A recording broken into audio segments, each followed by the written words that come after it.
Chunks of flesh were ripped from his body with red-hot tongs, each tear exposing raw bone as the crowd watched in horror. This was no quick death. It was the infamous death by 1,000 cuts. But instead of breaking, the condemned priest stunned his executioners with an eerie calm that turned one of history's most gruesome punishments into a terrifying spectacle of faith. It was a form of execution so brutal, it was known in the West simply as a lingering death. The idea wasn't just to kill the prisoner, but to annihilate them, piece by agonizing piece.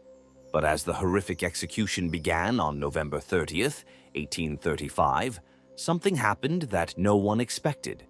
The man who should have been screaming in agony, whose body was being systematically dismantled, showed a calm that was said to have terrified his executioners.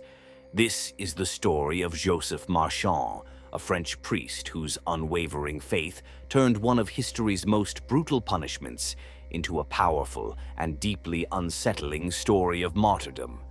Before he was a martyr, he was just Joseph Marchand.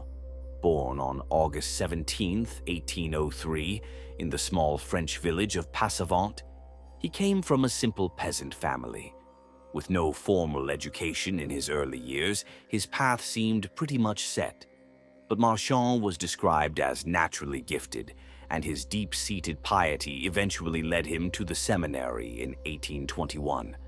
At 25, he joined the Paris Foreign Mission Society, an organization founded back in the 1600s with the express purpose of spreading Catholicism in Asia. This wasn't a career path for the faint of heart. It meant a life of extreme hardship, cultural isolation, and constant danger. In a letter to his family, Marchand pretty much said goodbye forever, writing, "I no longer hope to see my family on Earth." In 1830, that path led him to Vietnam. He learned the language, took the local name Du, and began his work with the growing Vietnamese Catholic community in the South. He was eventually put in charge of a significant mission, ministering to thousands of believers. But the world he'd stepped into was a powder keg, and the fuse was already lit. The country was ruled by Emperor Minh Mạng. A staunch Confucian traditionalist, Minh Mạng didn't see Christianity as a religion. He saw it as a political threat and a tool for foreign meddling. He believed its doctrines undermined the very fabric of Vietnamese society, which was built on the divine authority of the emperor. His father, the previous emperor, had actually tolerated Christianity, even using hundreds of Frenchmen as advisors. But Minh Mạng was different. He was deeply suspicious of Europeans, and his own claim to the throne wasn't entirely secure, making him paranoid about anyone who might look to France for support. Starting in 1825, Minh Mạng began issuing edicts against Christianity. He banned new missionaries from entering the country and later made preaching a crime punishable by death. Christians were labeled with the words Ta Jiao, meaning heterodox religion, and a brutal campaign began to force them to renounce their faith. Churches were destroyed, villages razed, and countless Vietnamese converts were killed. Priests were hunted. The emperor's message was crystal clear. There was no room for the cross in his empire. For a French missionary like Joseph Marchand, Vietnam was quickly becoming the most dangerous place on Earth. The tension finally exploded in 1833, but it wasn't triggered by a priest. It was started by a powerful local leader named Le Van Coy. He was the adopted son of the late governor of southern Vietnam, a man who had been a hero in the south and had shielded the region's Christians from the emperor's wrath. After the governor's death, Minh Mạng began purging his family and allies to consolidate power. Enraged, Le Van Coy launched a rebellion. On May 18, 1833, his forces seized the massive star-shaped citadel of Saigon. Coy knew he needed allies, so he made a brilliant strategic move. He announced his plan to overthrow Minh Mạng and install a new emperor, the Catholic son of the emperor's late elder brother. This was a masterstroke designed to rally the thousands of persecuted Vietnamese Catholics, and it worked. He promised to end the persecution and protect the faith. An estimated 2,000 Vietnamese Catholic troops joined the rebellion, fighting under another priest, Father Nguyen Von Tum. The Le Von Khoi revolt was now a full-blown religious and political uprising. This is where Joseph Marchand's fate was sealed. According to the court of Minh Mạng, Marchand wasn't just some supporter, he was a leader of the rebellion. He was accused of allying with Khoi and using his influence to rally Catholics. While Marchand himself denied being a leader, in the eyes of the emperor, he was a key figure, a foreign agent at the heart of the plot. The rebels held the Saigon citadel for 2 whole years, a stunning act of defiance. But Minh Mang's forces were relentless. They slowly choked the life out of the rebellion and laid siege to the citadel. In December 1834, with the siege tightening, Le Van Khoi died of disease. His 8-year-old son was chosen as his successor, a desperate move from a rebellion on the brink of collapse. Finally, in September 1835, the walls of the Saigon citadel were breached. The emperor's victory was followed by a horrific massacre. More than 1,800 people inside the citadel were executed and buried in mass graves. Joseph Marchand was found among them.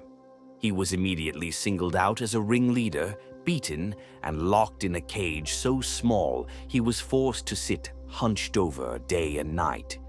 From the fallen citadel, he was dragged on a grueling journey north to the capital city of Hue to face the emperor's judgment. The rebellion was over, but for Joseph Marchand, the real nightmare was just about to begin. Stories like this, of extreme faith in the face of extreme suffering, often get lost in the footnotes of history. They really challenge our modern understanding of belief and what humans can endure.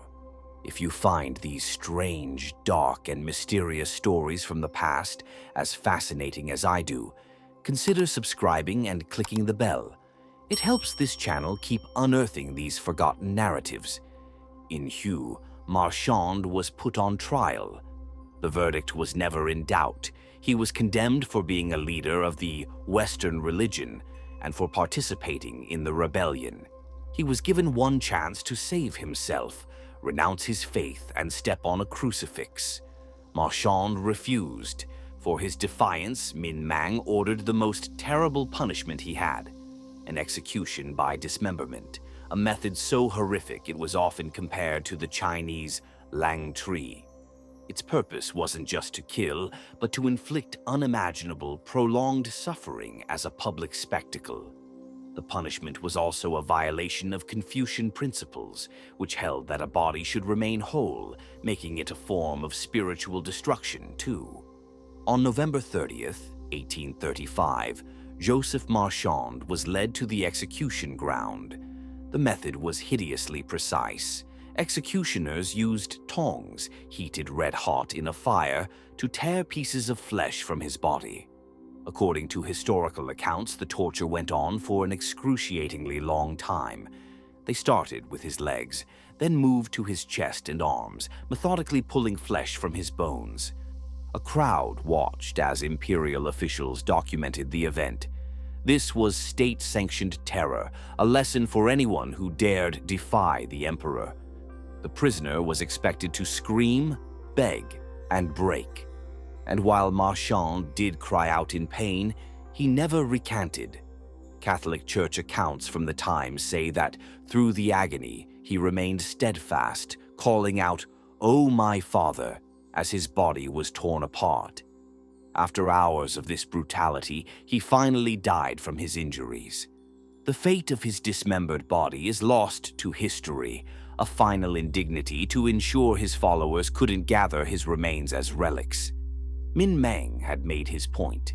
He crushed the rebellion and executed its supposed Christian leader in the most horrifying way possible.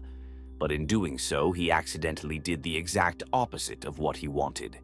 He didn't just kill a man, He created a martyr. The story of Joseph Marchand's execution spread like wildfire through the Catholic world. The sheer brutality of the punishment, contrasted with his unwavering faith, became a powerful symbol of the persecution in Vietnam. His death, and the wider persecution of Catholics, was later used by France as part of its justification for military interventions in the country, which ultimately led to the colonization of Vietnam decades later. The Catholic Church immediately recognized Marchand's sacrifice. Just 5 years after his death, he was declared venerable, the first step towards sainthood. In 1900, he was beatified. Finally, on June 19, 1988, in a huge ceremony at the Vatican, Pope John Paul II canonized Joseph Marchand. He was honored as one of the 117 martyrs of Vietnam, a group of foreign missionaries and Vietnamese converts killed for their faith. While he died on November 30th, his official feast day is observed with all the Vietnamese martyrs on November 24th. The story of Saint Joseph Marchand is a deeply unsettling one. It sits at a difficult crossroads of faith, politics, and unimaginable violence.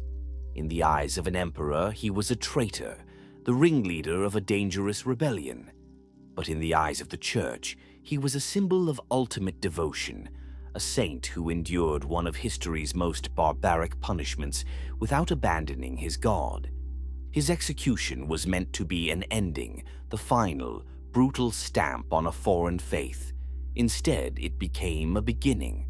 The story of his pain became a story of his power, turning a gruesome public spectacle into a lasting legacy of martyrdom. And it leaves you wondering, what is the line between unwavering faith and dangerous fanaticism? And what does it say about the human spirit that it can find meaning and even victory in the face of 1,000 cuts?